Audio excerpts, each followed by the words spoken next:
Le pregunto ya. Sí, uno. Chicos, buenas tardes, ¿me escuchan?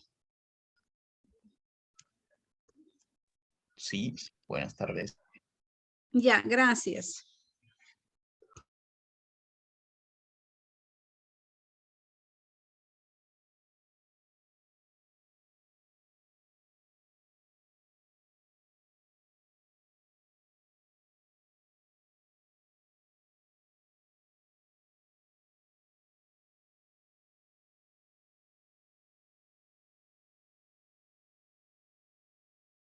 Ahorita ya cambié. ¿Ya están todos, chicos?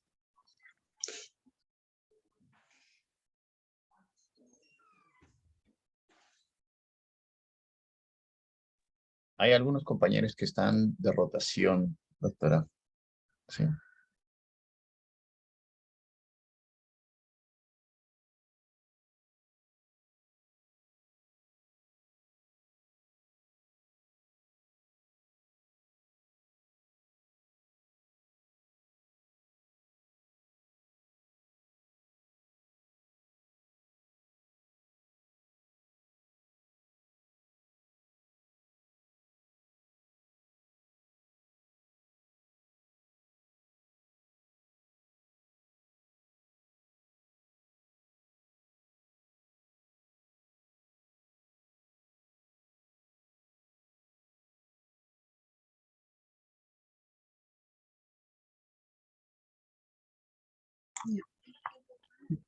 Chicos, vamos a empezar la clase, ¿ya? Está bien, doctora. Bien, jóvenes, buenas tardes tengan todos ustedes. A ver quién se ofrece para hacer la oración del día.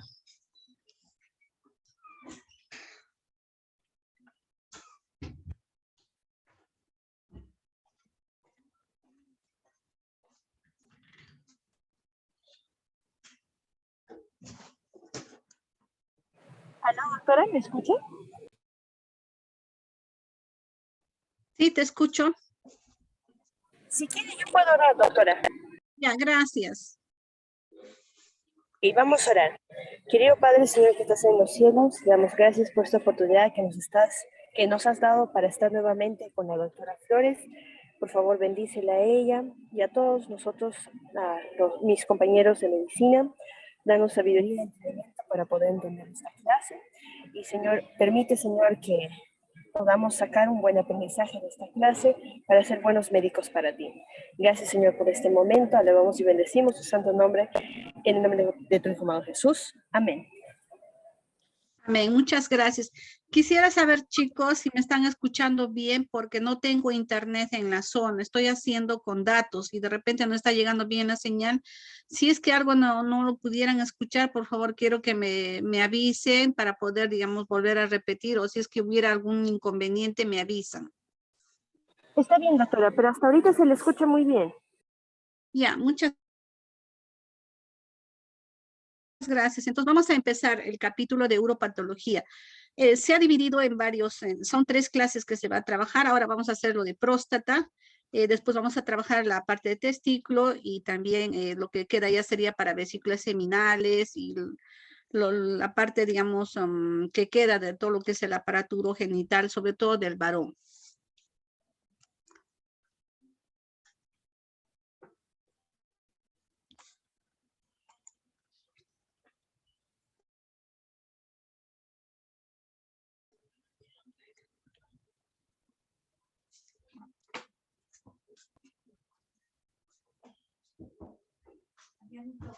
¿Cómo le van por las diapositivas?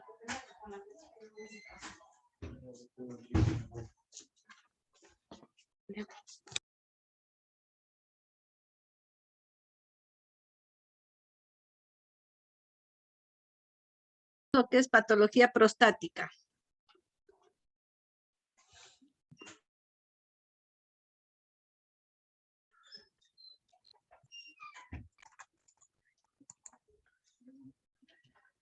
Pues empezaremos como solamente, es solamente un recuerdo nada más porque parece que ustedes también han hecho la parte de clínica, ¿verdad? Recordaremos pues que esta glándula es una glándula accesoria, se le considera la más grande del sistema genitourinario masculino, ¿no? Y cuya función principal es la secreción de un líquido claro, levemente alcalino, para la composición del semen, ¿no? Que contribuye a la composición del semen. Como sabemos, la próstata está ubicada en el retroperitoneo, a nivel de la pelvis, debajo de la vejiga, y rodea el segmento de la uretra prostática y la parte inferior de la vejiga. Está compuesta aproximadamente entre 30 a 50 glándulas túbulo-alveolares dispuestas en 3 capas concéntricas que vienen a ser la mucosa, la submucosa y la parte periférica. Entonces acá tenemos, vean, la próstata. Acá tenemos un corte transversal de una próstata normal. Acá vemos que está ubicada en la parte inferior de la vejiga, en el retroperitoneo, más o menos pesa 20 gramos en una persona adulta normal. Está, como había dicho, rodeando el cuello de la vejiga y también la uretra, ¿no?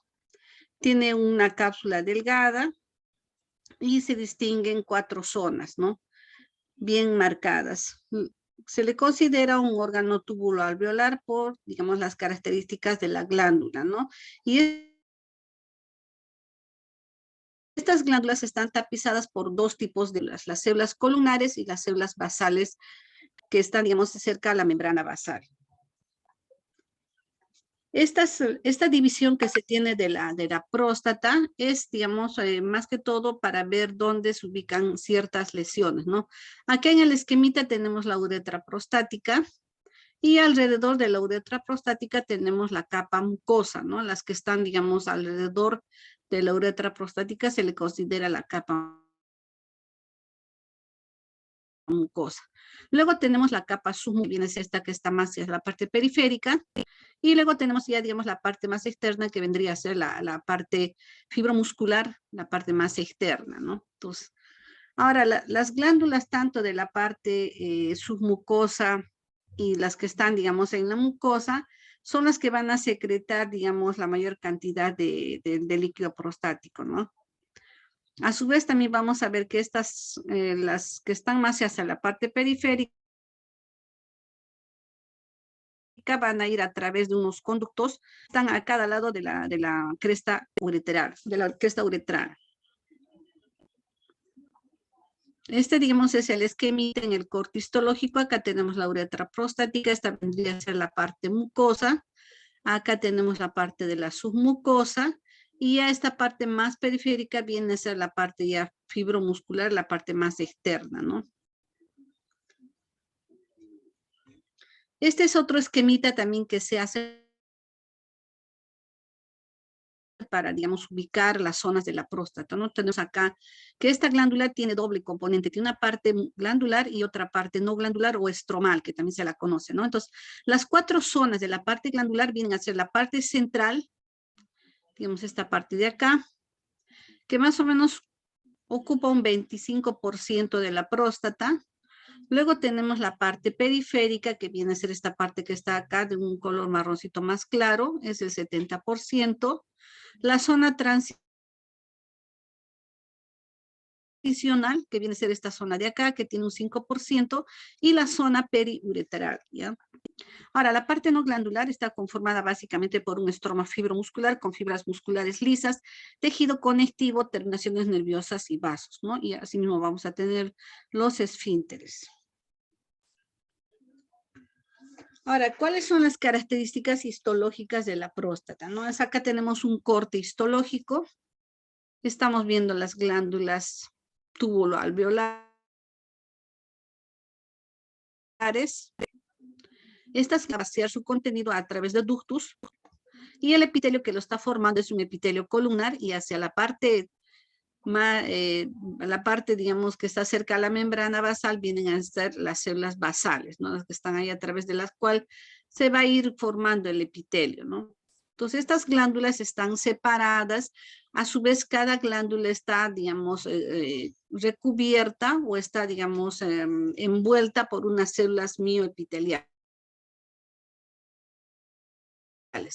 Estas células mioepiteliales son importantes tener en cuenta porque son las que, digamos, mantienen la arquitectura normal de las glándulas, ¿no? Una vez que estas células epiteliales, mioepiteliales, sufren alteraciones, vamos a ver esta relación sobre todo en el cáncer, ¿no? Que estas células mioepiteliales se pierden y las glándulas empiezan a, digamos, a ingresar al estroma de una manera desordenada. Y una manera, al igual que en el cáncer de mama, es ver si las células mioepiteliales están todavía cubriendo a las glándulas, a los acinos, ¿no? Ahora, estas glándulas, como ustedes están viendo, están inmersas en este estroma, ¿no? Esto que están viendo acá de color rosado, en este fondo rosado, viene a ser, digamos, el colchoncito, ¿no? Sobre dónde están o dónde se ubican estas glándulas. Este estroma está formado por, habíamos dicho, células musculares lisas y fibroblastos, ¿no? Fibras colágenas. A su vez vamos a tener terminaciones nerviosas y vasitos también, ¿no?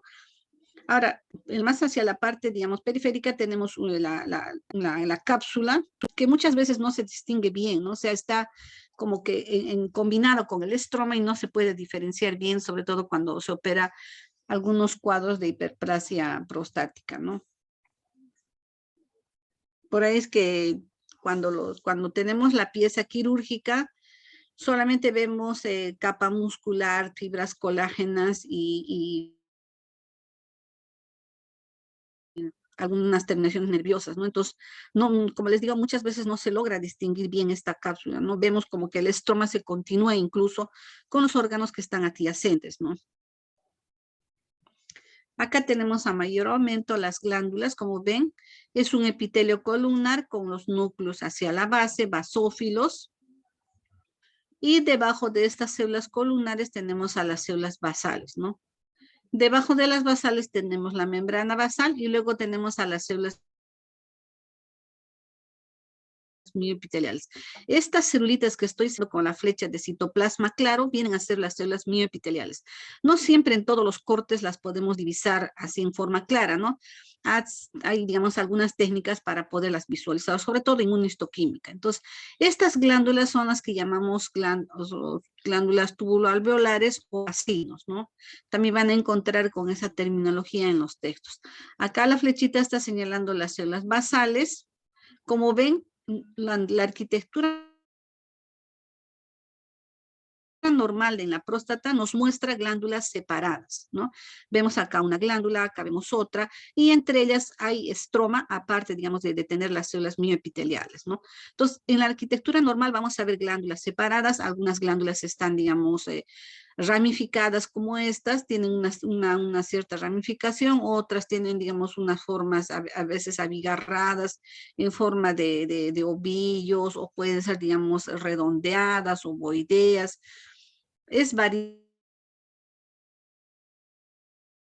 digamos, la conformación en las que se ven estas glándulas, pero generalmente son, digamos, con una pequeña luz, como los que estamos viendo acá. Esto es lo normal, no vemos unas luces dilatadas. Podemos distinguir hilera de células columnares, como lo que estamos viendo acá. Ahora, ¿por qué hacen esta especie de picos, no? Es porque a veces se da la hiperplasia, ¿no? También, digamos, el corte puede que agarre, digamos, medio asladeado en una forma oblicua, entonces se ve como estas puntitas, ¿no? Pero eso es normal, eso se puede observar. Ahora, distinguir a todas las células columnares en una sola hilera y, digamos, en una conformación parejita, ¿no? Como lo que estamos viendo acá. Entonces, como ustedes ven, pueden ver, los núcleos conservan su estructura, son redondeados, la membrana nuclear se nota bien delimitada, la cromatina también está finamente distribuida, y el citoplasma que tienen estas células es de un color rosado más o menos, ¿no? Ahora también tenemos que saber que en el citoplasma de estas células vamos a tener la predominancia de ciertas organelas, ¿no? Que son las que, digamos, van a producir parte de la sustancia, ¿no? Ahora también sabemos que estas glándulas, estas células que se encuentran acá en los acinos prostáticos, van a estar bajo la influencia de ciertas hormonas, ¿no? Como la testosterona, los andrógenos y la de hidroepiandrosterona, ¿no? Que va a estimular la producción del epitelio prostático. Acá tenemos a mayor aumento, células columnares, núcleos basales. A veces se ve como que hubiera, digamos, una estratificación, como que estamos viendo núcleos a diferentes alturas, pero es, digamos, como les digo, es parte del corte, ¿no? Y también de que, digamos, ahí de allá está habiendo el recambio celular y las células nuevas están creciendo para dejar, digamos, caer a las células que ya cumplieron su tiempo de vida, ¿no? Entonces, esta es la conformación normal de una glándula, como vemos un epitelio columnar simple, en algunas partes se ve como que fuese como una pseudoestratificación, pero es, digamos, una característica normal de la glándula. Acá tenemos otra, a veces se ve así como unos arbolitos. Siempre los núcleos son basales, esto es lo normal. Acá tenemos otra, la luz glandular, y en algunas ocasiones vamos a ver estas formaciones ovoideas, a veces redondeadas, que vienen a ser los cuerpos amiláceos, que viene a ser secreción prostática, que muchas veces, digamos, a veces se calcifica y aparece, digamos, con un color basófilo bien intenso, ¿no? Acá tenemos el estroma, podemos distinguir acá fibras musculares lisas, puede haber, digamos, algunos linfocitos en el estroma, tenemos vasitos, vamos a encontrar también terminaciones nerviosas, ¿no? Entonces, como ustedes pueden observar, hay una separación entre glándula y glándula, o sea, no están pegadas, están separadas, cada empaquetadura, cada sino tiene sus células mioepiteliales, ¿no? Acá está lo que les decía, los cuerpos amiláceos, que los observamos en la luz de las glándulas, ¿no? Y esto sobre todo se va a dar, digamos, cuando ya hay cierta patología, ¿no? Normalmente se encuentra o se observa muy poco estas concreciones, ¿no? Parecidas, digamos, a los cuerpos de Samoma que también se encuentran en la tiroides, ¿no? En los folículos tiroideos. Acá son estas concreciones, a veces en forma ovoidea o son redondeadas, tienen estas líneas concéntricas que está formándose por la secreción de la próstata, ¿no? Y en algunas ocasiones vamos a observar también que estas glándulas se dilatan y el epitelio poco a poco se va aplanando, como lo que estamos viendo acá, ¿no? Vemos varias glándulas ya más abiertas y dentro de ellas vemos estas concreciones, ¿no? Otro aspecto que es importante tener en cuenta en el estudio de la próstata es que para ver las diferentes patologías, sobre todo la parte neoplásica, tenemos que saber cómo es que vamos a observar o cómo es que vamos a, digamos, determinar si una lesión o una neoplasia es primaria de la próstata, ¿no? Porque podemos tener metástasis o secundarismo también en la próstata, ¿no? Entonces, para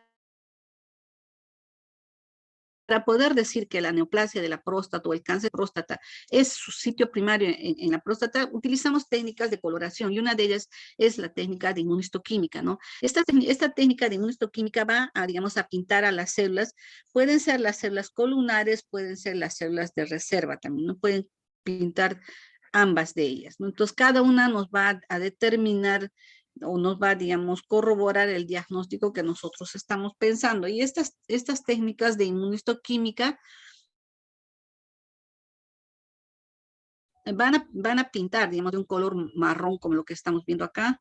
Esto es lo normal. Acá estamos viendo las células columnares pintadas con el antígeno prostático, ¿no? Como vemos acá. Pero también puede haber otras coloraciones que nos van a ayudar a corroborar el diagnóstico, ¿no? Como son el antígeno prostático específico, la fibrinolicina y el ácido cítrico. Ahora, igualmente también para pintar las células estromales también tenemos otras técnicas de coloración.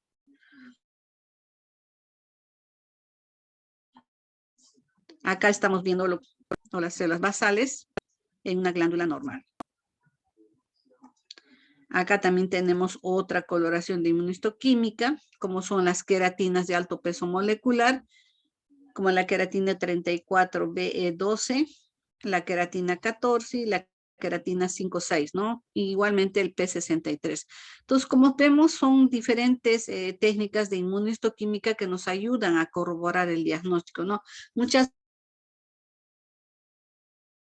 veces cuando tenemos una neoplasia y le pedimos solo una, como que a veces el marcador no está muy concluyente, no pinta un 30, de repente menos, un porcentaje menor de las células columnares y como que la neoplasia no está bien definida, ¿no? Entonces, pero que se acerca a que, digamos, es el sitio primario. Entonces, hacemos uso de estas otras coloraciones para corroborar, digamos, y hacer la conclusión diagnóstica, ¿no? Claro que no todos los hospitales manejan estas coloraciones porque son estudios más costosos, y, pero sí es necesario realizarlos, ¿no? Ay.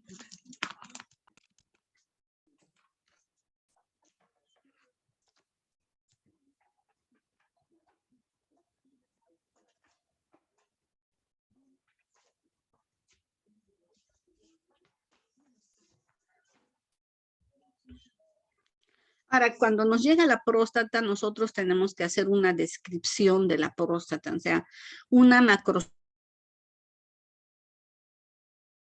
¿no? El examen así de la glándula cuando llega a patología.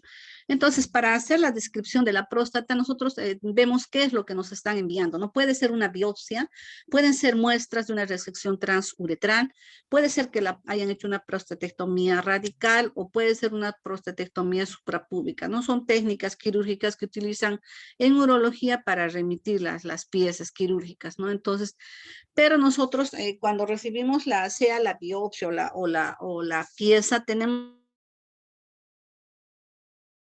que mirar en la orden, en la solicitud de estudio histopatológico, si tenemos los datos clínicos, ¿no? Y dentro de los datos clínicos que son importantes, tenemos que tener en cuenta cuánto es, digamos, el nivel del antígeno prostático, cuánto es lo normal que tienen los pacientes y cuánto más o menos es lo que ha sido de base, ha servido de base para que los urólogos hayan hecho la biopsia, ¿no?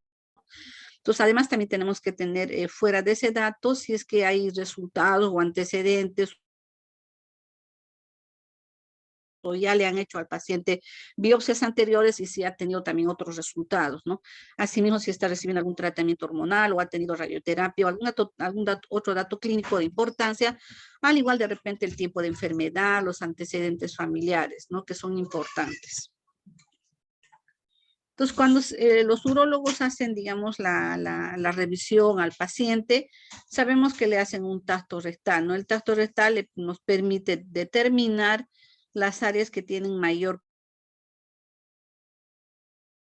consistencia, ¿no? Las áreas que, digamos, están más duras. Entonces, esto más corroborado con la elevación del antígeno prostático y la clínica del paciente, ya hace necesario que el urólogo pueda, digamos, tomar unas muestras a las que llamamos biopsias ensectantes, ¿no? Entonces, la próstata es dividida en diferentes lugares y lo ideal es sacar cilindros, ¿no? Hay unas agujas especiales a las que llamamos las agujas Trucut, que son una especie de tubos con unas cuchillas hacia la punta que van a retirar muestras de las diferentes áreas, ¿no? Entonces, guiados con la ecografía o con el ecógrafo, se sacan muestras de los diferentes lugares, ¿no? Tanto, digamos, de la base, de ambos lados de la próstata y del ápice. Entonces, se coloca más o menos un aproximado de 2 cilindros en un recipiente aparte, ¿no? Entonces, se trata de sacar de 12 sectantes para, digamos, tener una evaluación completa de la próstata, ¿no? Tanto del lóbulo izquierdo como el lóbulo derecho, de la base y del ápice, ¿no? Indicando en cada frasco de dónde están sacando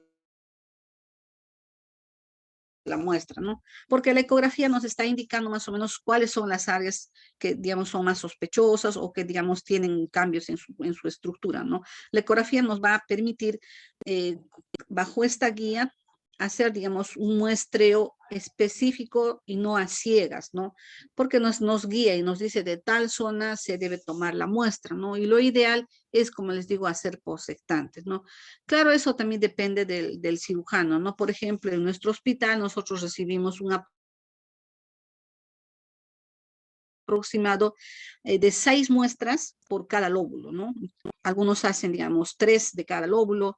Ya es, digamos, criterio y también, digamos, cómo se encuentra la próstata, ¿no? ¿Qué justifica sacar tal número de muestras o de repente la zona que nos está indicando la ecografía solamente señala sacar de un solo lado, ¿no? Pero lo ideal es hacer un mapeo, no solamente sacar de un solo lado, sino hacer un estudio completo, ¿no? Porque estos cilindros que sacan son más o menos de unos 2 centímetros de largo y unos hasta 0,2 o 0,3 de diámetro. Entonces, estos cilindros que nos llegan a patología, nosotros los recibimos y vamos a colocar cada sextante en un cassette, ¿no? Para que, digamos, estén las muestras separadas y de cada sextante se hace un informe.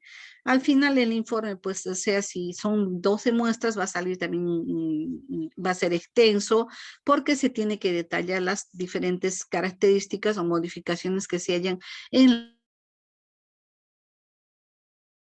la arquitectura de esta glándula, ¿no? Ahora, esta es otra técnica de operación. Acá vemos la resección transuretral de la próstata. Como sabemos, esto se hace a través de un tubo que ingresa por la uretra hasta la próstata y se retira por fragmentos, ¿no? Como lo que estamos viendo acá, son diferentes fragmentos de la próstata. Sobre todo esto se hace en las hiperplasias prostáticas, ¿no? Acá vemos los diferentes fragmentitos.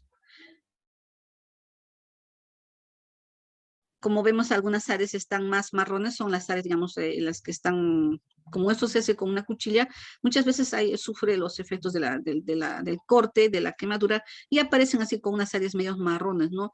Y las áreas normales van a aparecer de un color medio rojo, ¿no? Rojo, rosado, parduzco. Una vez que se fija, esto ya toma una coloración, digamos, más amarillenta. Acá lo estamos viendo en fresco la muestra. Entonces, todas estas muestras que vienen en un recipiente, ya sea en una bolsa o en un frasco, nosotros lo colocamos, lo pesamos y hacemos, digamos, un aproximado de la cantidad de muestras que nos está enviando. No pueden ser, digamos, 10 gramos, 12 gramos, 15 gramos, es que lo que llega, o de repente puede ser también más, ¿no? Y de acá, de estos fragmentitos, escogemos los que son más largos, los que tienen, digamos, continuidad, son más fáciles de poder colocar en un cassette. Se revisa en general fragmento por fragmento, ver la dureza, si está duro, si está blando,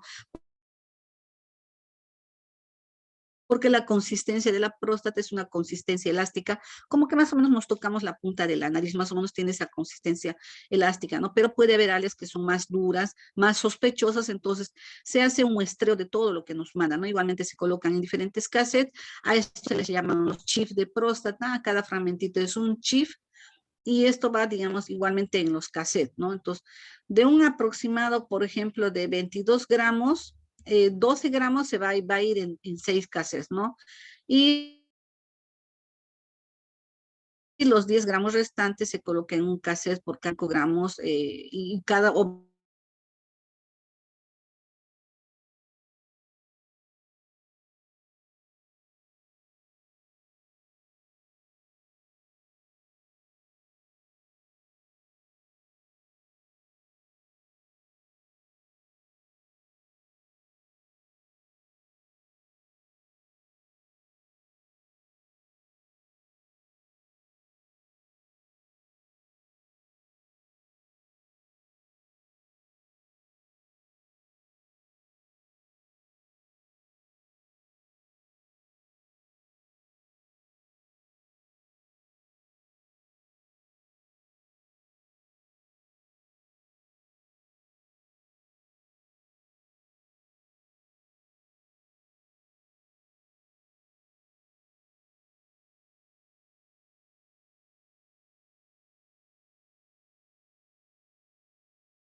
Chicos, ¿ahora me escuchan?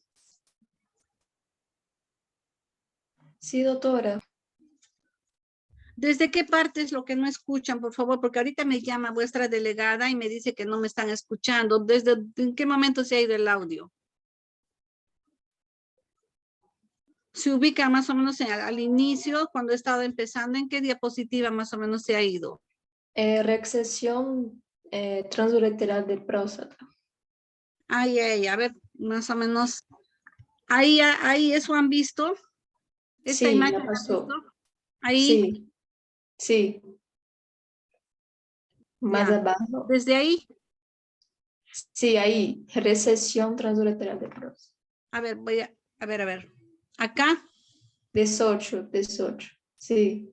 ya. Entonces, desde ahí es lo que no ven, ¿verdad? Desde ahí. Ujú.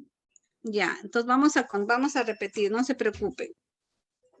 Entonces, lo que les decía es que otra técnica de operación que se hace, o técnica de estudio, es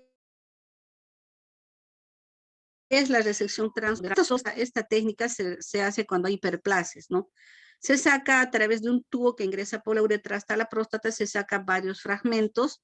En realidad se trata de sacar todo el tejido que está dañado, ¿no? Y nosotros lo que recibimos son estos múltiples fragmentos a los que llamamos chip de próstata, ¿no? Como vemos acá, todos estos fragmentos están en fresco, por eso que se ve algunas partes rosaditas y otras partes más oscuras, ¿no? Que vienen a ser, digamos, partes ya quemadas.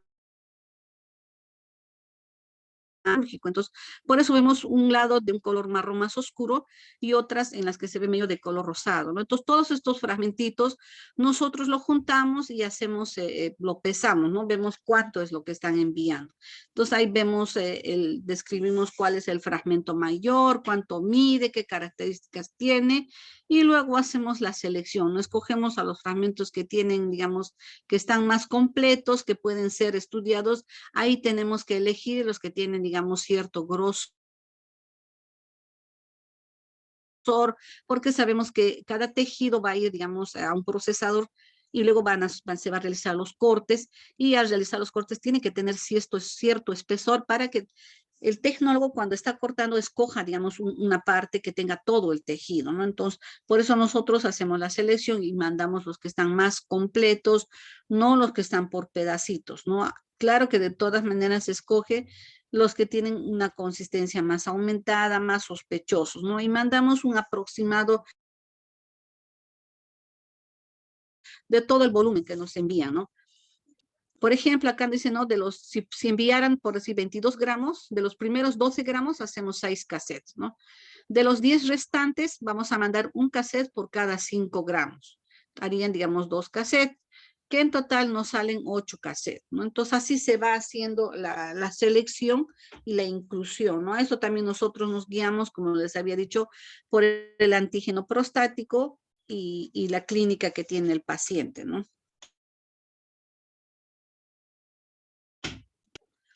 Acá tenemos una imagen, les decía, de cómo es que llega la próstata con cáncer a patología y cómo es que hacemos el manejo, ¿no? Cuando nos llega solamente la próstata por una hiperplasia, igual, ¿no? Hacemos las laminaciones y seleccionamos los cortes, ¿no? Cuando es, digamos, una hiperplasia, no pintamos, solamente hacemos los cortes, seleccionando a las áreas más representativas, más sospechosas, es decir, las que son más duras o las que son las áreas más compactas, ¿no? Y de eso enviamos los cortes para hacer el estudio. Pero cuando llega, digamos, ya por una neoplasia, nos va a llegar con las vesículas seminales. En este caso sí tenemos que pintar la glándula, ¿no? Tenemos que pintar cada lado con color, más o menos el protocolo nos indica un color negro y un color verde, ¿no? Entonces eso y esto nos va a guiar también para ver la base y el ápice, ¿no? Igual acá la parte que está cercana a la uretra prostática también se pinta con un color, y vamos a hacer las laminaciones como lo que está viéndose en esta imagen, ¿no? Hacemos diferentes cortes y cada corte va a quedar así. Entonces, ese corte generalmente se manda, dependiendo del volumen, ¿no? Podemos mandar o 4 cortes, pueden ser incluso más, ¿no? De acuerdo, digamos, al tamaño. Y si es un cáncer, se envía todo. Entonces, en cada etapa que nosotros decimos, vamos a tener el lóbulo derecho, el izquierdo, vamos a tener la parte de la uretra prostática y también, digamos, la parte periférica, ¿no?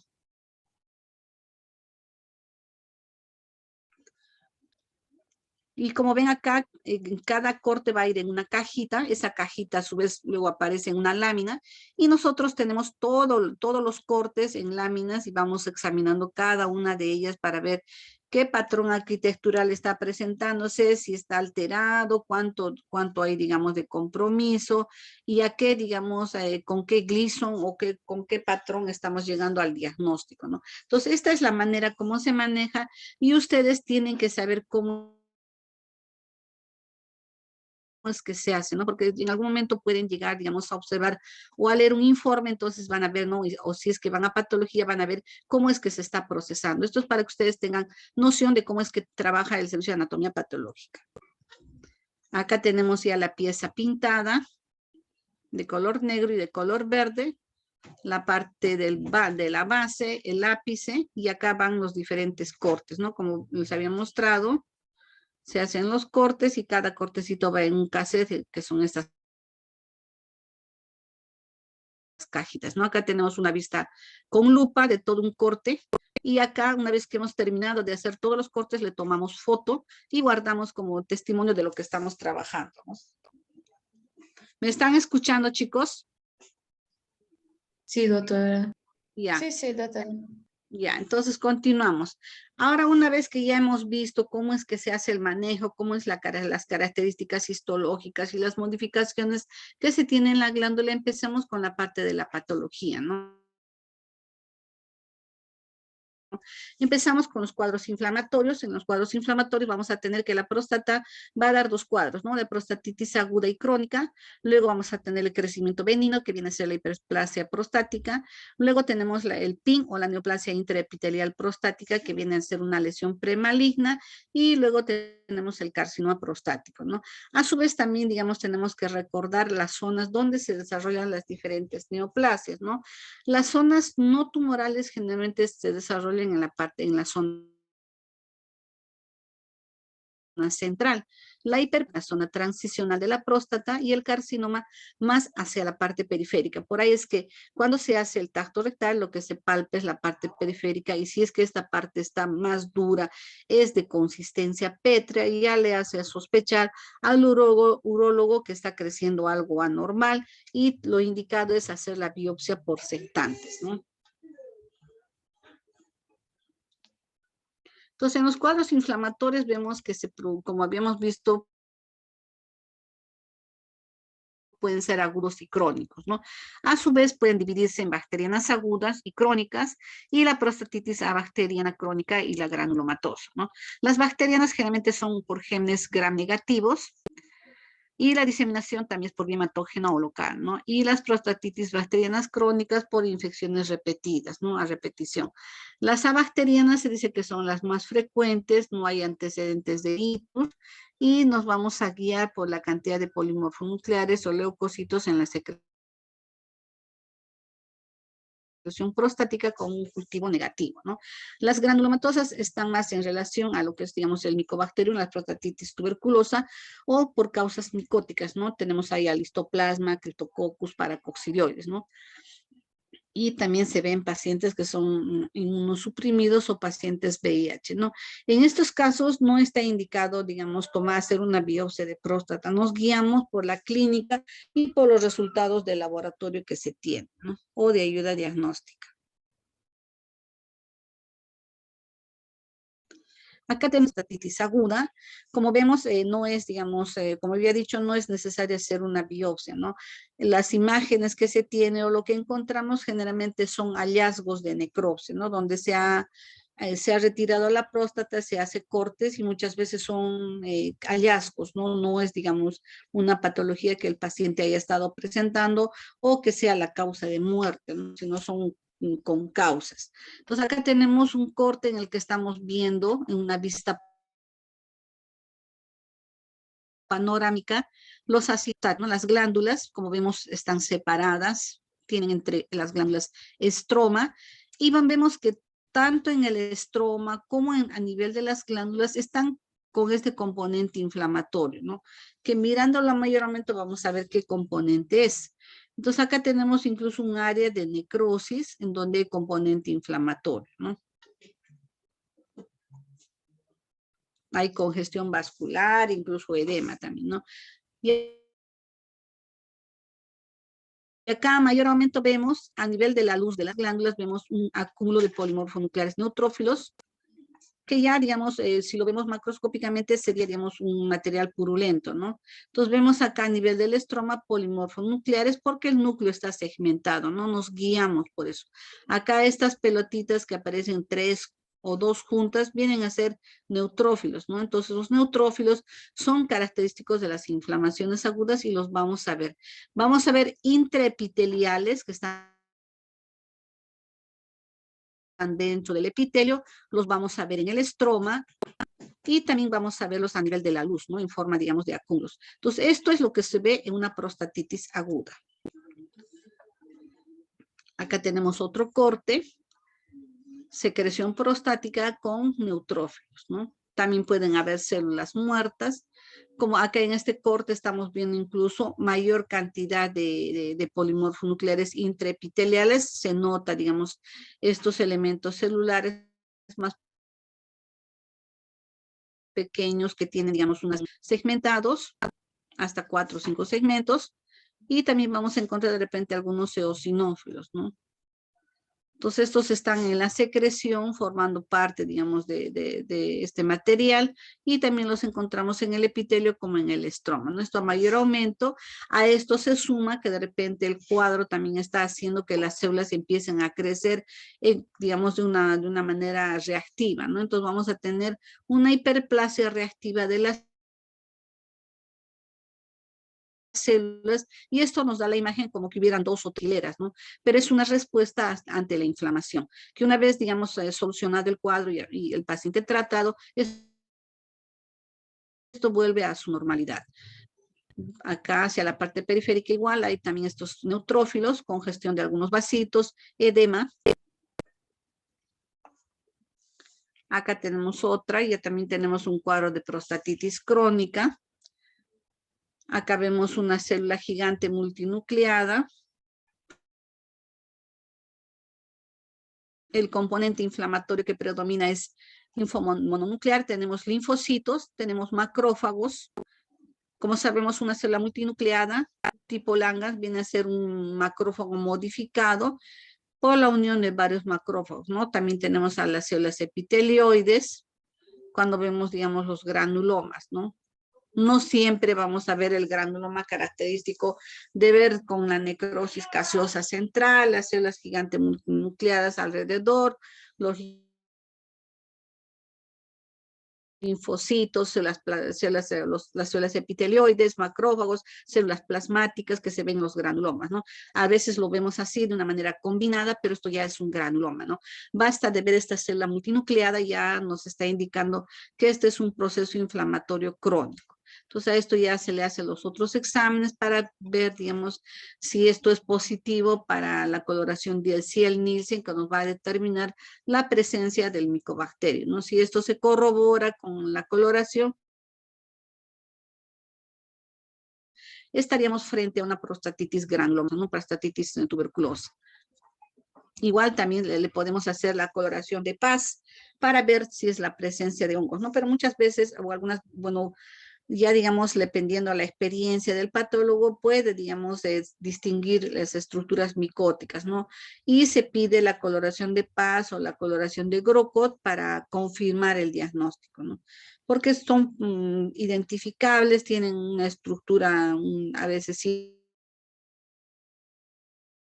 circular o redondeada, con halo periférico que corresponde a la cápsula del hongo. Entonces esto nos ayuda y le pedimos, como les decía, ¿no? La coloración de Paz o la de Grocott para confirmar el diagnóstico, ¿no? Que va, digamos, a pintar los mucopolisacáridos que son los componentes de la cápsula del hongo. La otra patología que vemos en la próstata viene a ser la hiperplasia benigna. En la hiperplasia benigna, como sabemos, es un crecimiento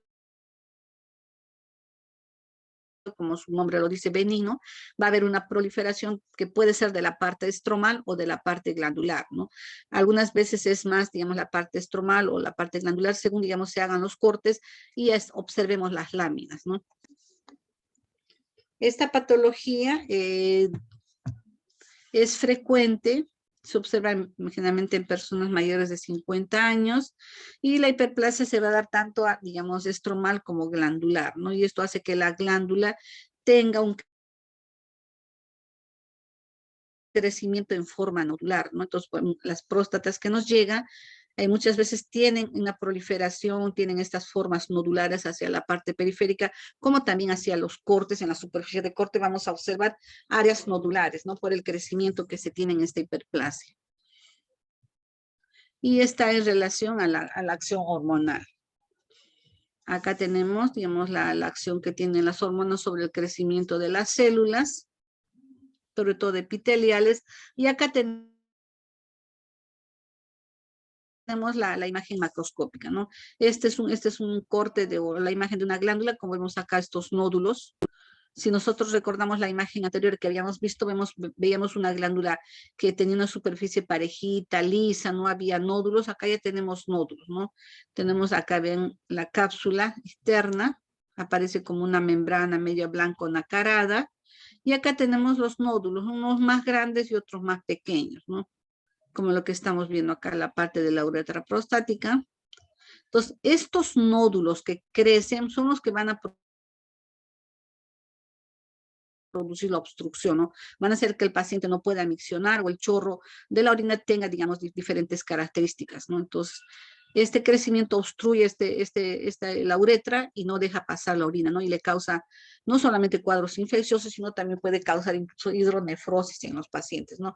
Por eso es importante hacer el estudio, hacer el extracto rectal y los otros exámenes para ver a frente a qué patología estamos, ¿no? En la hiperplasia lo que vamos a tener, como su nombre mismo lo dice, es una hiperplasia de las células. Acá tenemos, vean ustedes estos acinos que tienen estas formaciones en forma, digamos, de picos o de proliferaciones digitiformes. Acá tenemos una con un sutalio fibrovascular al centro, como pólipos. Vean ustedes cómo las glándulas o las células que crecen van formando esta especie de vellosidades con unas formaciones digitiformes hacia la luz. Las glándulas aumentan de tamaño y de volumen y en algunas de ellas vamos a observar la secreción prostática en forma de concreciones que vienen a ser los cuerpos amiláceos. El epitelio es cilíndrico, columnar con los núcleos hacia la base. Vamos a tener también, se ve acá las células basales.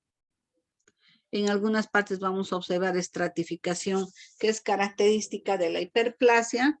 Vamos a ver núcleos a diferentes alturas, pero los núcleos no tienen, digamos, características de atipicidad, no son núcleos de bordes regulares, la cromatina también está finamente distribuida y el citoplasma es eosinófilo, no se observa nucleolo y las células mioepiteliales se hallan conservadas, no se nota, digamos, una separación entre glándulas, a pesar que las glándulas se ven más grandes y con mayor cantidad de células. Acá otros cortes, vean, glándulas en forma ramificada, hay todavía separación entre ellas, los núcleos están, puede haber áreas con estratificación. Acá tenemos otro corte, igual, a mayor aumento, ambos cortes, este está a mayor aumento, una vista panorámica, y acá tenemos a mayor aumento, ¿no? Para poder, digamos, ir viendo cómo están formadas estas glándulas. Acá otra imagen, vean cómo hacen sus ramificaciones por la proliferación de las células, ¿no? La hiperplasia. Acá otra imagen, núcleos hacia la base, teleocolumnar, acá igual. Se respeta, digamos, la individualidad de la glándula, no está pegada ni comparten las luces, son glándulas separadas. Esto es importante y es característico de la hiperplasia que nos va a permitir hacer la diferencia de lo que son los carcinomas, ¿no? ¿Me están escuchando, chicos? Sí, doctora. Sí. Ya.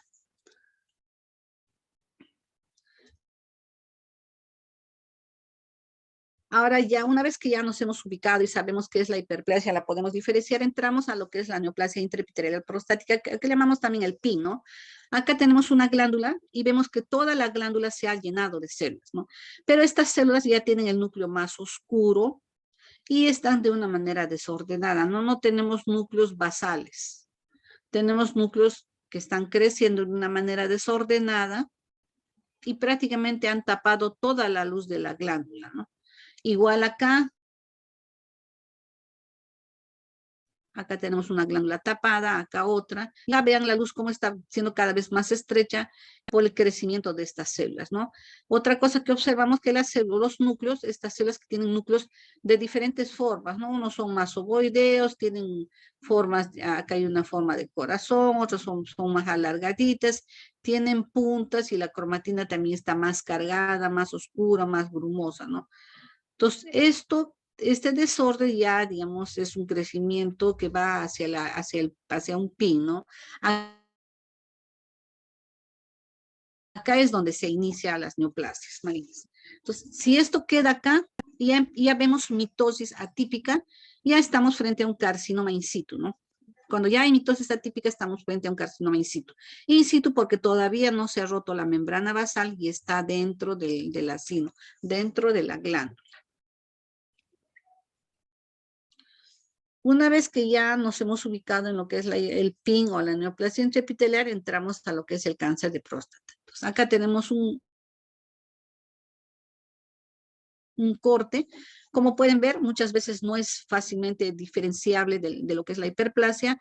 Lo que digamos, nos ayuda a poder corroborar que es un cáncer son estas áreas de hemorragia y necrosis que puede observarse y que no siempre se ve. Muchas veces cuando hacemos los cortes solamente vemos áreas compactas.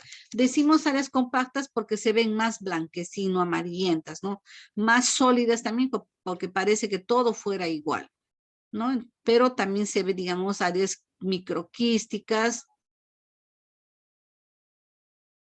como son estos huequitos que se ve acá hacia la parte periférica, ¿no?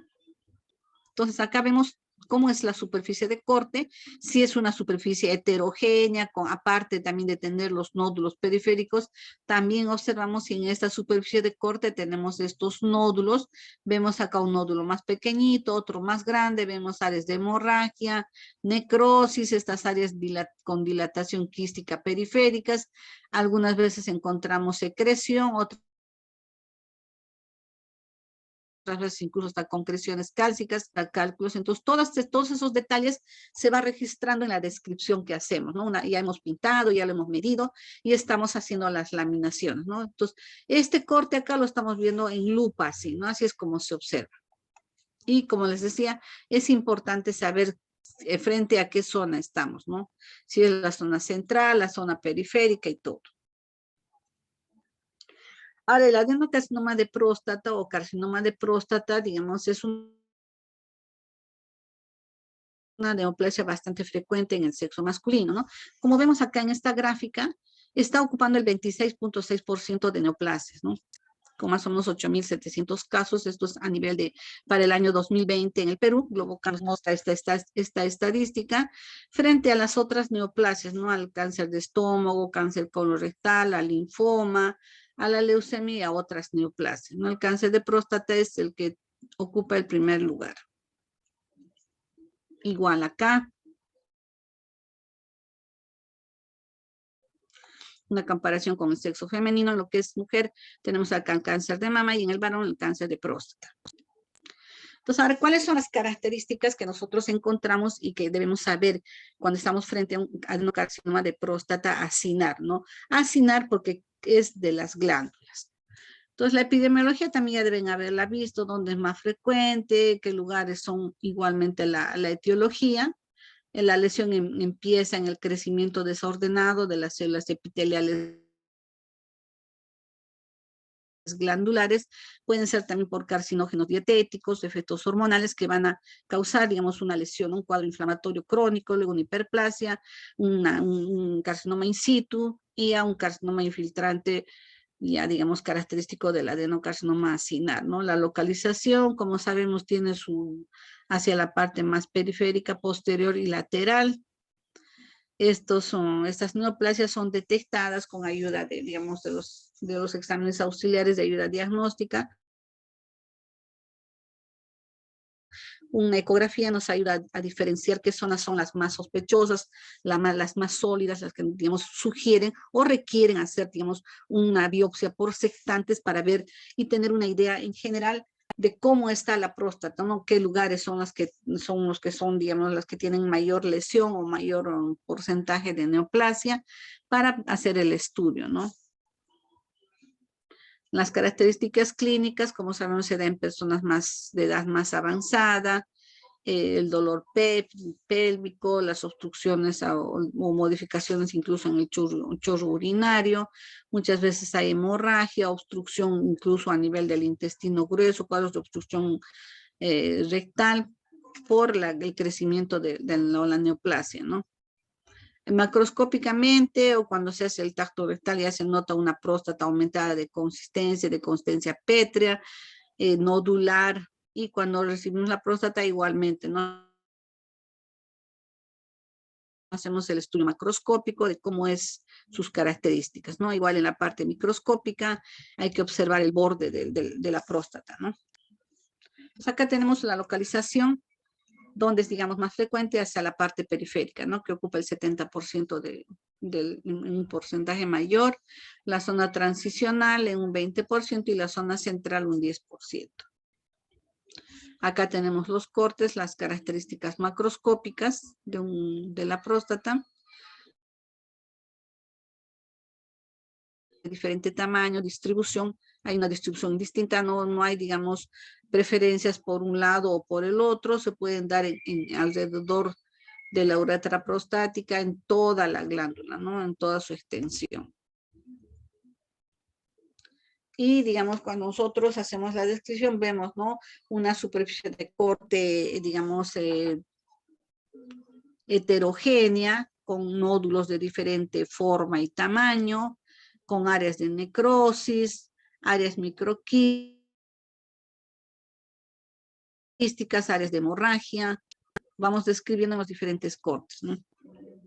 Y el estudio que se hace de estos cortes nos va a mostrar las alteraciones. Acá tenemos, me estaba olvidando, estas son las imágenes de los sectantes de las biopsias de próstata, ¿no? Como nos llegan, son filamentos, les decía, de más o menos 2 centímetros de longitud, pueden tener hasta 3 milímetros de espesor, de grosor, y en esos filamentos tenemos que observar cuánto mide y si todo el filamento está comprometido, que es un porcentaje de cada uno de ellos, decir, ¿no? Tal sectante con tantos filamentos de tejido prostático tiene un 30%, un 40%, un 50% de adenocarcinoma acinar. ¿Qué graduación es para medir, digamos, las características de este cáncer? Utilizamos una escala, ¿no? Que es la graduación de Gleason. La graduación de Gleason nos va a decir cómo son las características de estas glándulas, ¿no? Son glándulas pequeñitas,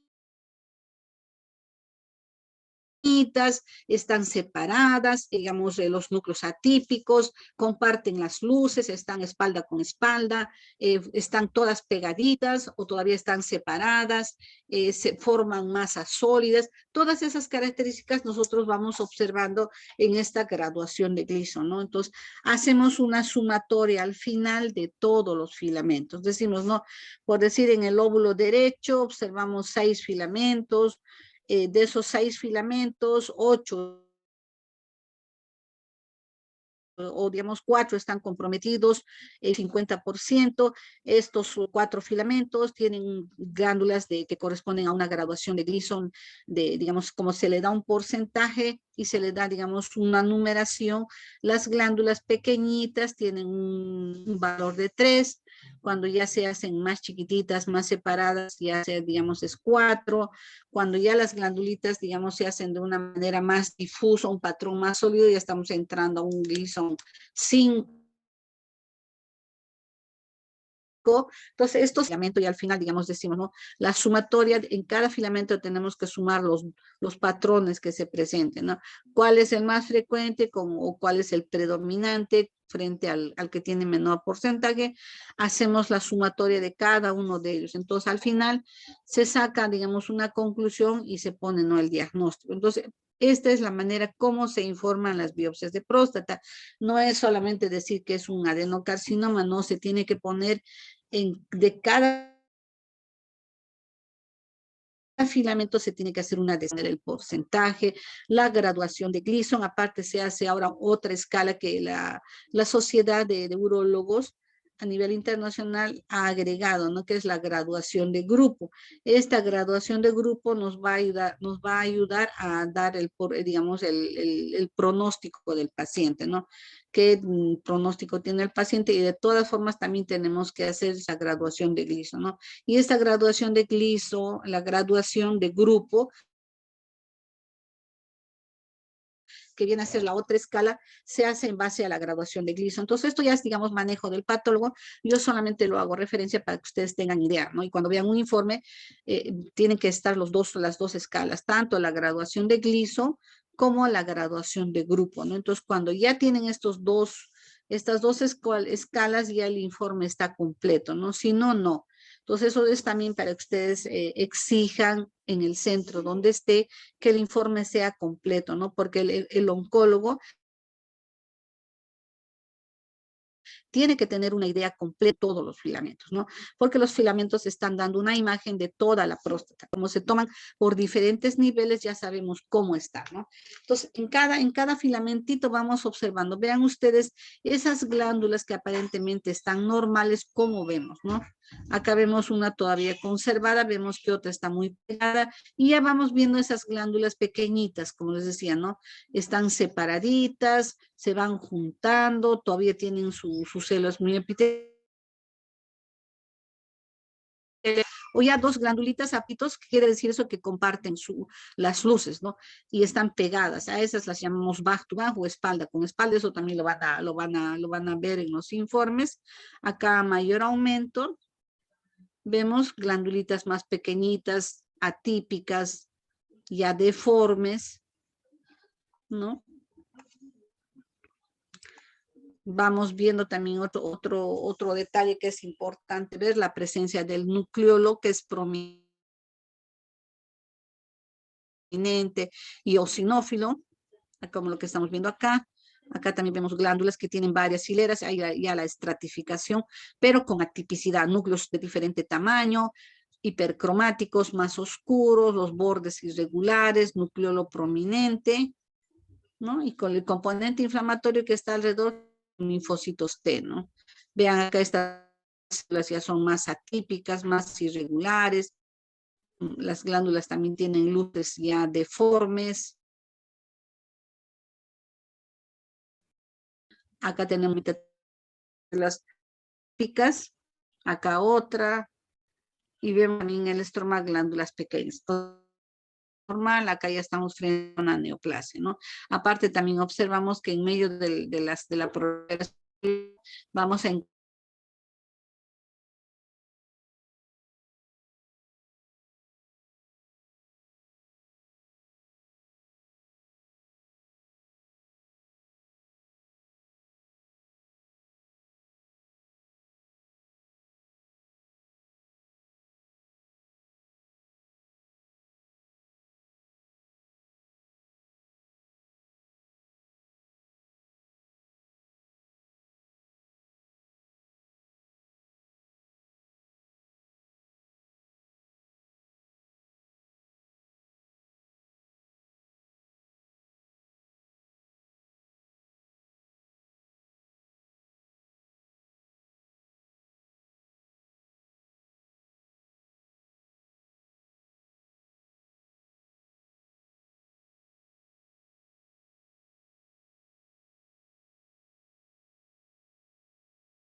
Chicos, ¿en qué parte se han quedado, por favor? Ahí.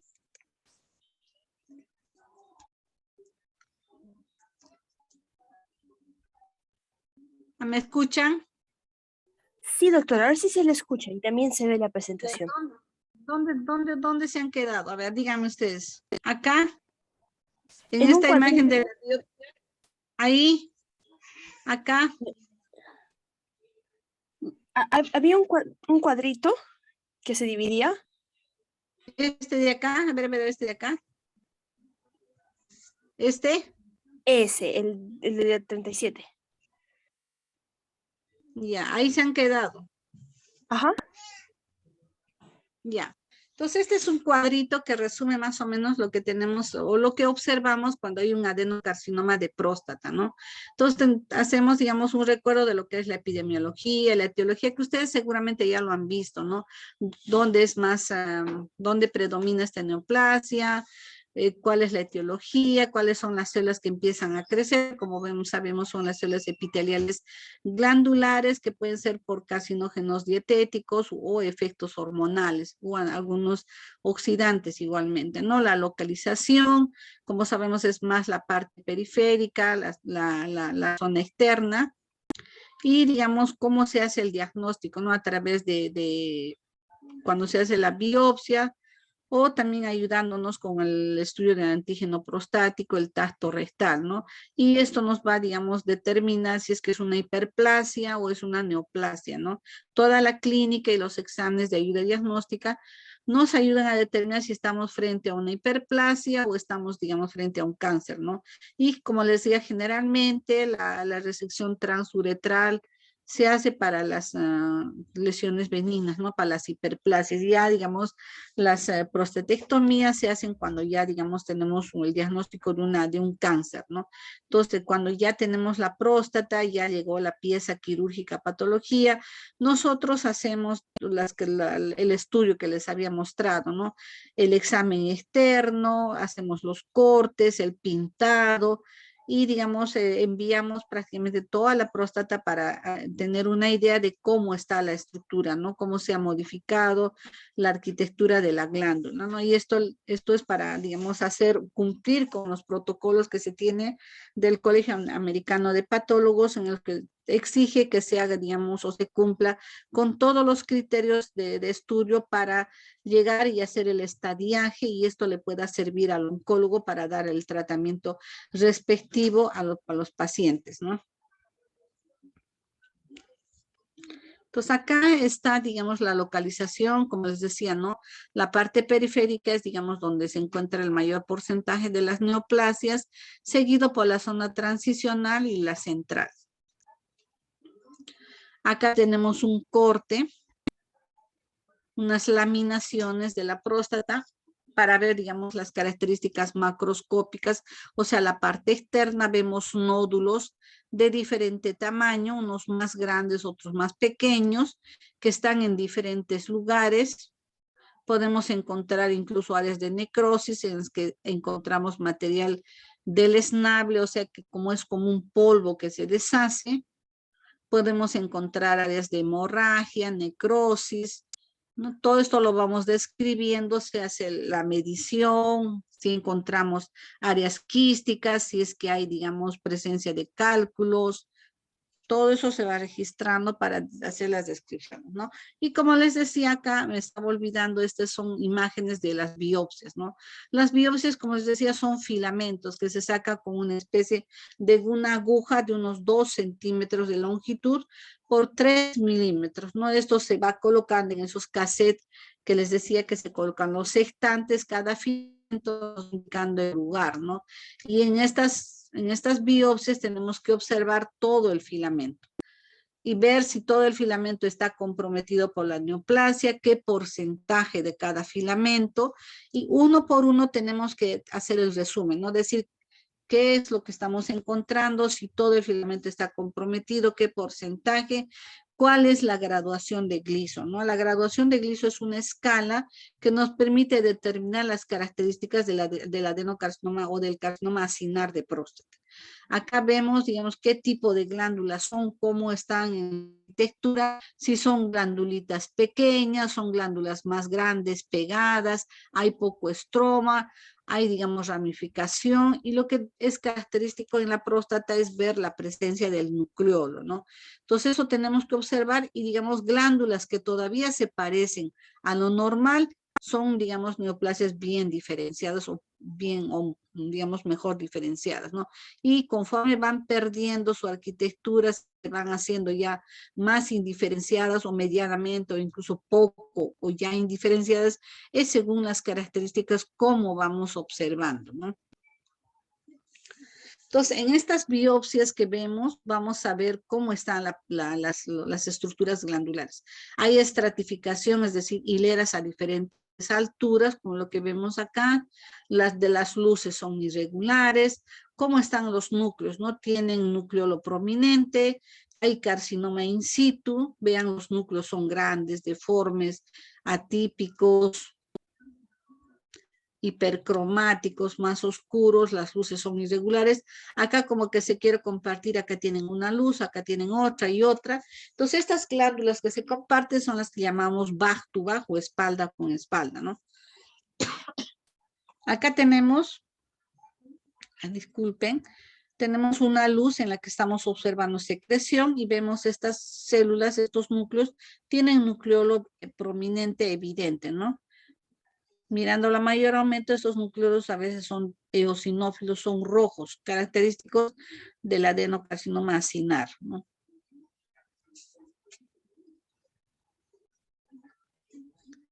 Acá igual otras, vean estas glándulas más grandes que comparten luces, ya no hay separación, desaparecen las células mioepiteliales, se hacen más irregulares. Entonces cuando ya se van haciendo más irregulares, más sólidas, más grandes, más diferenciadas, también van a tener un mayor grado, ¿no? Empezamos con el número 3, luego le sigue el 4 y el 5, ¿no? Entonces en un filamento tenemos que ver cuál es el patrón que predomina. Son las glándulas pequeñas, son las glándulas más grandes, y hacemos, digamos, una sumatoria, ¿no? Decimos, todo el filamento está comprometido, por decir, en un 50, 60%. ¿Qué patrones hay? Hay un patrón 3, un patrón 4, un patrón 5. Sumamos eso. Entonces, de cada filamento se tiene que hacer una sumatoria y sacar, digamos, cuánto de Gleason tiene, ¿no? Una graduación de Gleason de 7, generalmente es un adenocarcinoma acinar bien diferenciado. Ya un 9, un 10 ya es un poco diferenciado, ¿no? Esto también por las características más abigarradas, más alteradas que tienen las glándulas, ¿no? Como lo que vemos acá, ya digamos más áreas más sólidas, más compactas, se hacen como si fuese una sola masa, como lo que vemos acá. Acá ya no hay luces, se van perdiendo las luces, aparecen más núcleos, y vean, todos tienen nucleolo prominente. Entonces, esto nos va indicando, ¿no? Digamos, el grado de diferenciación que tiene el cáncer. Acá tenemos lo que les decía, la escala de Gleason. Esta fue la escala original que hace años tenía, digamos, patrón de 1, 2, 3, 4 y 5. Ahora esto ha cambiado, digamos, tenemos la ISUB del 2005 y esta es la última que utilizamos, ¿no? Generalmente la 1 decimos que todavía es reactivo, son normales, no hay, digamos, hay estroma entre ellas. En el 2 ya las glandulitas se van separando y ya van teniendo formas irregulares, ¿no? En el 3 ya vemos ya formas más irregulares, deformes, como lo que está en el esquemita. En el 4 igual, y en el 5. Entonces, finalmente vamos viendo qué es lo que estamos encontrando y vamos haciendo el informe, ¿no? Acá tenemos otra igual, sistema de graduación de Gleason, a mayor aumento, y vean, ¿no? En cada filamento tenemos que ver qué es lo que estamos observando. Una vez que hemos hecho, digamos, la conclusión, hacemos la graduación de grupo, que es la otra escala que exige el informe del CAP, que viene a ser el estudio de Colegio de Anatomopatólogos. Entonces, con todo esto se hace ya, digamos, el informe final y se entrega al paciente, ¿no? para que ya, digamos, el oncólogo pueda ver qué conducta terapéutica toma con el paciente, ¿no? Si se le hace la quimio o se hace, digamos, el tratamiento quirúrgico, ¿no? ¿Me están escuchando, chicos? Sí, doctora. Ya. Entonces acá tenemos otro cortecito igual. Este, por ejemplo, es un grado 3, consiste en glándulas pequeñas, separadas, algunas más grandes, otras más pequeñas, y todavía hay estroma, ¿no? Entre ellas. Acá igual, hay estroma, vean, son formas irregulares. Acá están compartiendo luces, igual acá. Entonces, todas estas características observamos, ¿no? Acá otra biopsia igual.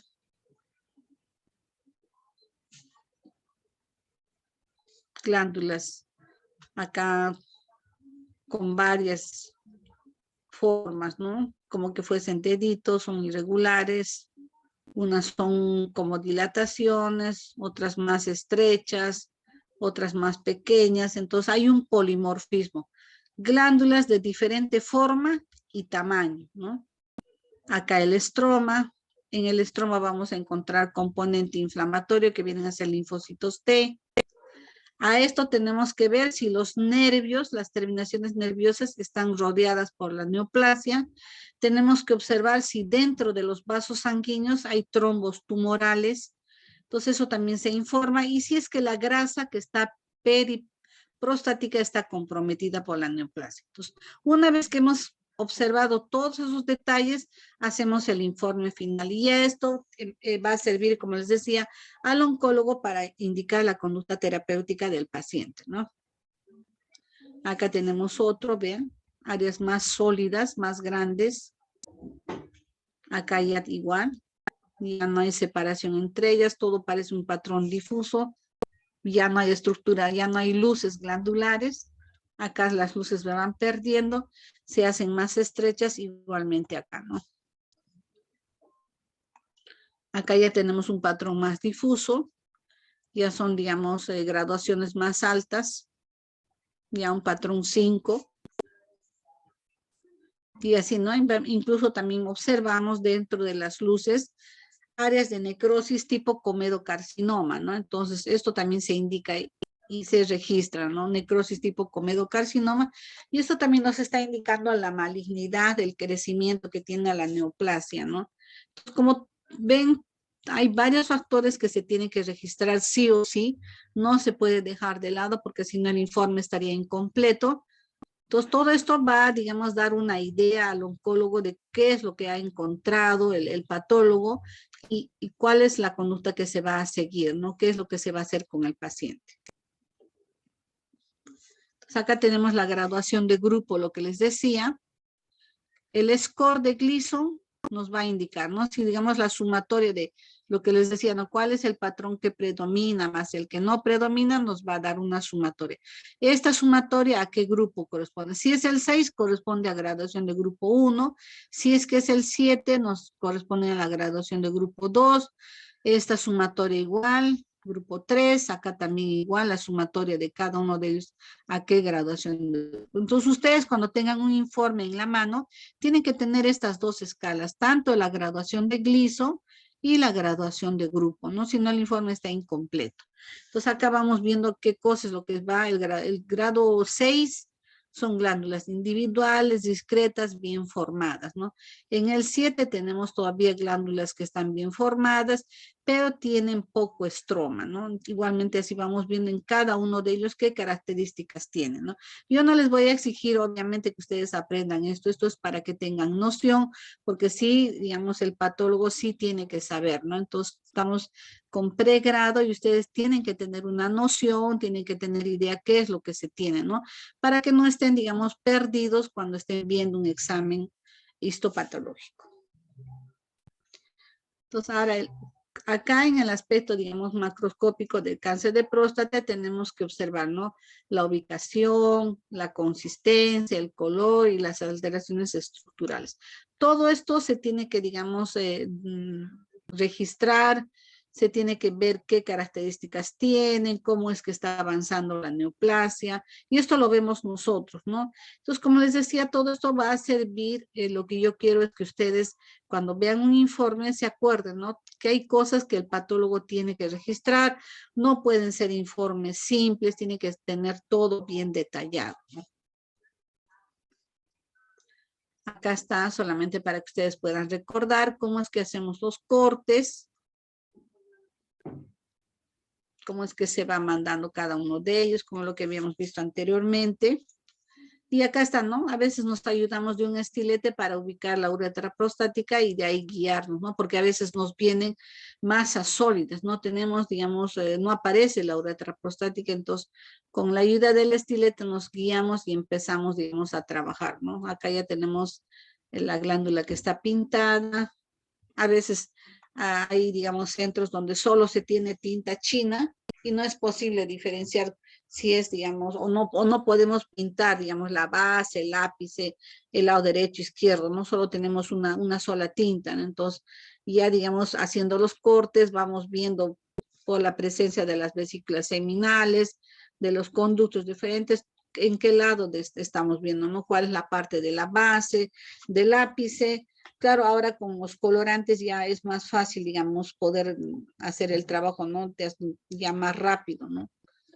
Pero si no tenemos, no hay las tintas, tenemos que trabajar con lo que haya, ¿no? Nuestro hospital, por ejemplo, es un hospital pobre, como muchos hospitales acá que se tienen en el Perú.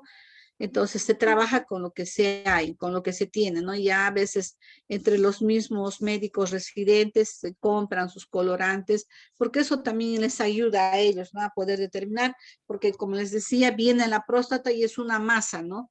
A veces es una bola y no sabemos dónde está la uretra, no se puede identificar, no sabemos qué lado es, porque en algunos centros los cirujanos le ponen clips o le ponen reparos quirúrgicos, ¿no? Para que nos podamos orientar qué lado estamos trabajando, pero en la mayoría no, nos mandan la próstata dentro de una bolsa y ya nosotros tenemos que hacer la identificación, cuál es el lado derecho, cuál es el lado, nos vamos guiando, ¿no? Y vamos haciendo, digamos, el estudio. Entonces, por eso es importante que haya y que se trabaje en equipo, ¿no? Que tanto el urólogo como el patólogo puedan conversar, intercambiar ideas, porque así se trabaja mejor, ¿no? O sea, nadie es dueño de la verdad, el trabajo en equipo da mejores resultados y este también es el mensaje para ustedes, ¿no? Para que puedan tener, digamos, un mejor resultado y sobre todo en beneficio del paciente, ¿no? Porque quien se va a beneficiar es el paciente. Si el patólogo y el urólogo, el oncólogo conforman un equipo de trabajo, se tienen mejores resultados, ¿no?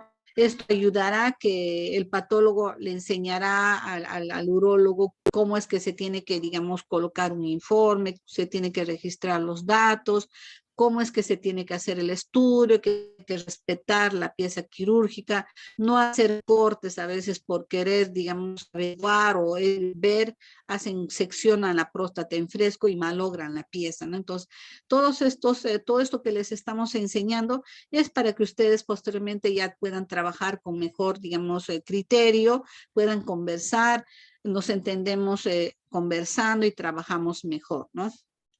Bien, chicos, hasta acá habríamos llegado en la clase de hoy. Si tuvieran alguna pregunta. Doctora, para el día del examen, ¿este va a ser mostrando láminas o cómo más o menos, o sea, lo que hemos visto o así Generalmente como lo yo hacíamos anteriormente? sí, lo que nos piden son exámenes escritos y en los exámenes escritos yo no les pongo imágenes, ¿no? Porque obviamente ustedes no van a ser patólogos, no son patólogos. A un patólogo sí le exigimos que tenga idea de las imágenes, todo, ¿no? Pero generalmente son cosas así, digamos, muy necesarias que ustedes tienen que saber, ¿no? Por ejemplo, la diferencia entre la parte estromal, glandular, recordar vuestra histología que sí lo tienen que saber, qué es lo que estamos viendo, digamos, cuando decimos un cáncer, los criterios de malignidad, eso nos ayuda a determinar si es una célula normal, es una célula típica, eso es lo que le pedimos, ¿no? O sea, ya los detalles muy mínimos, eso es para los patólogos, ¿no? Y los exámenes generalmente son escritos, me piden 20 preguntas de selección múltiple y ahí les ponemos las alternativas y generalmente es la parte de anatomía patológica, ¿no?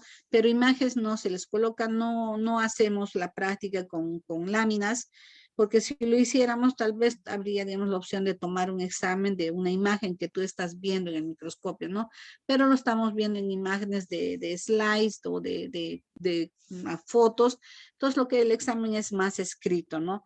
Ahora, si ustedes tienen alguna duda, tienen alguna pregunta, como les decía, pueden preguntar, yo no tengo ningún inconveniente de volverles a explicar si es que algo no está claro, ¿no? La idea es que ustedes al terminar el curso tengan una noción de cómo es que trabaja el patólogo y qué es lo que cómo es que debo yo enviar la muestra, cómo es que debo solicitar un informe, cómo es que debe estar un informe. Para eso es, ¿no?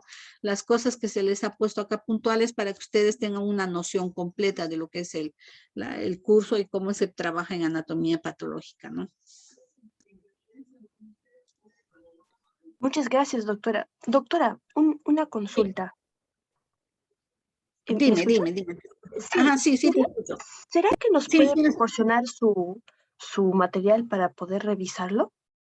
Claro, siempre les envío el PPT, no tengo ningún inconveniente. O sea, claro que yo utilizo, digamos, imágenes que tenemos en el servicio, en el hospital, cosas que a veces compartimos entre los médicos. Yo trato de sacar todo lo que se pueda y todo lo que les pueda servir, ¿no?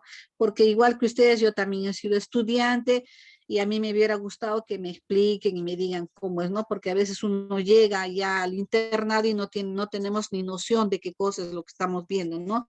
Y a veces pasamos malos momentos. Entonces, por eso que yo siempre trato de ponerles imágenes. Una imagen muchas veces habla de lo que es, entonces ustedes ya tienen noción, idea, ¿no? Claro, la idea es que lo vean digamos, de forma directa, ¿no? Entonces, en eso estamos trabajando para que la universidad también en el laboratorio de patología podamos tener las piezas y cuando se haga, digamos, ya en forma ya más, se haga todo presencial, se arregle también la carretera de acceso a la universidad, entonces ya podamos ver, ¿no? Entonces ustedes puedan estar frente a la pieza y también, ¿no? La idea es que puedan ir a los hospitales y puedan de repente compartir conmigo o de repente ahí con los colegas que tenemos en el servicio, puedan ver estas imágenes, ¿no? Puedan aprender un poquito más. La idea es esa, ¿no? En algún momento se puede hacer. Ahora, si ustedes gustan, tienen las puertas abiertas. Yo estoy en el Hospital Hipólito Unanue, trabajo ahí en el Servicio de Anatomía Patológica. Cuando gusten pueden venir. Si gustan, quieren ver algo, pueden venir. No tengo ningún inconveniente. Pueden visitarme, les podemos enseñar algunas cosas que ustedes quieran aprender, ¿no? Entonces, esto es abierto, todos aprendemos, yo igual, al igual que ustedes, ¿no? Muchísimas gracias, doctora. Y como les digo, si es que algo no está claro, algo quieren ampliar, preguntar, cuando lo tengan el PPT, pueden escribirme, tienen mi WhatsApp, no hay ningún problema, ¿no?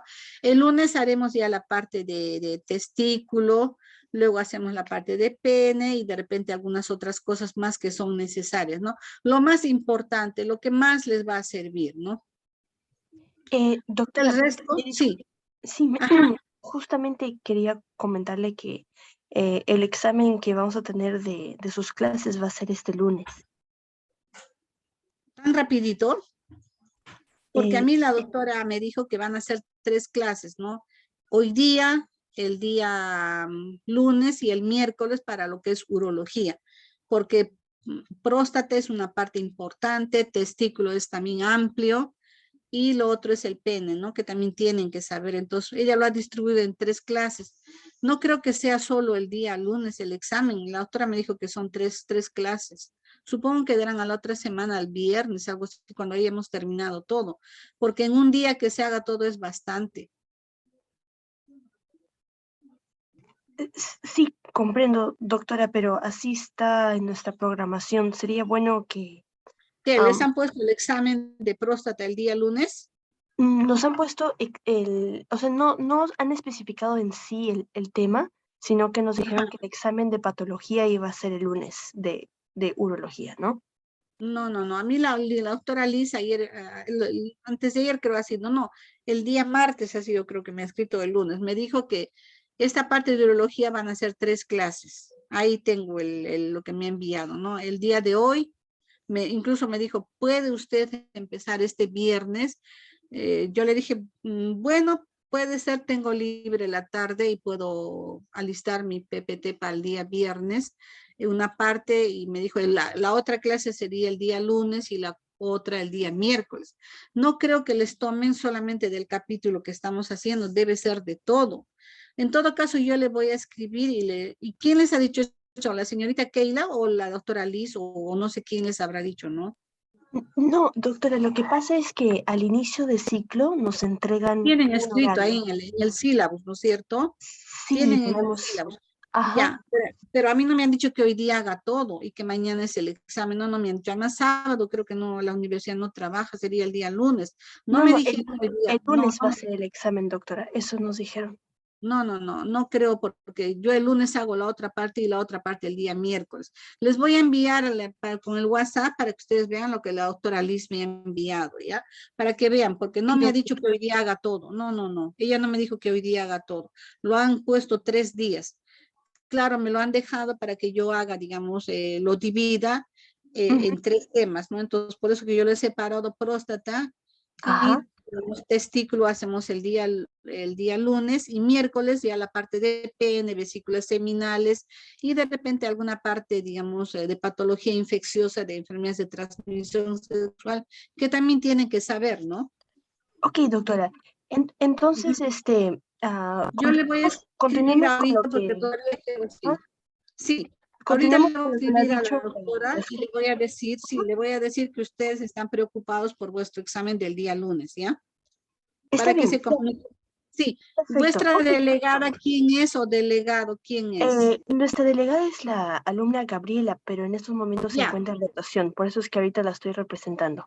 sí, Gabriela no le he visto, que ella me envió el link el día de ayer, entonces Ujú. yo le dije ya muchas gracias y ahora por eso le escribí a Gabriela y le dije, a ver, Gabriela, no tengo internet en toda la cuadra donde yo vivo, no tenemos, voy a trabajar con mis datos y voy a trabajar con otra máquina para que no tenga problemas y podamos hacer la clase, porque yo puedo decir no tengo internet, postergamos la clase, pero yo sé que ustedes también están contra el tiempo, entonces de todas maneras sí o sí teníamos que hacer la clase ahora y yo tenía que solucionar y como les he dicho, no cualquier cosa paren porque no estamos pues con el internet normal, ¿no?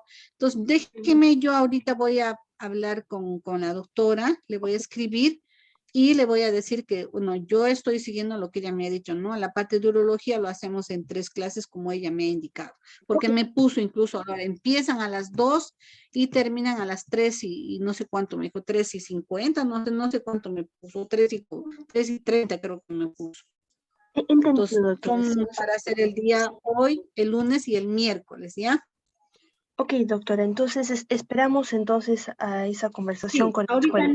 ahorita mismo voy a escribirle a la doctora Liz y le voy a hacer presente vuestra preocupación, ¿ya? Gracias, doctora. Y Y entonces, este material a la delegada se lo manda, doctora, por sí, a favor. ti también. Sí. No sé Ah, ya. quién está yo tengo dos contactos ahorita en el celular. Tengo, déjame ver, a ver, Ajá. tengo al 995-200-461. Este sería yo, doctora. Isabela, ¿no? Sí, Ya. sí, ese Entonces te sería lo yo. mando a ti, Isabela, el Ya, PPT, doctora. y también se Ujú. lo voy a mandar a Gabriela para que compartas con tus compañeros, ¿ya? Y le Perfecto, voy a doctora. escribir a la doctora Liz.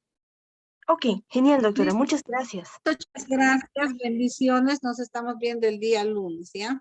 Está bien, doctora. Dios la bendiga y que tenga buen fin de semana. También igual manera para ustedes. Gracias.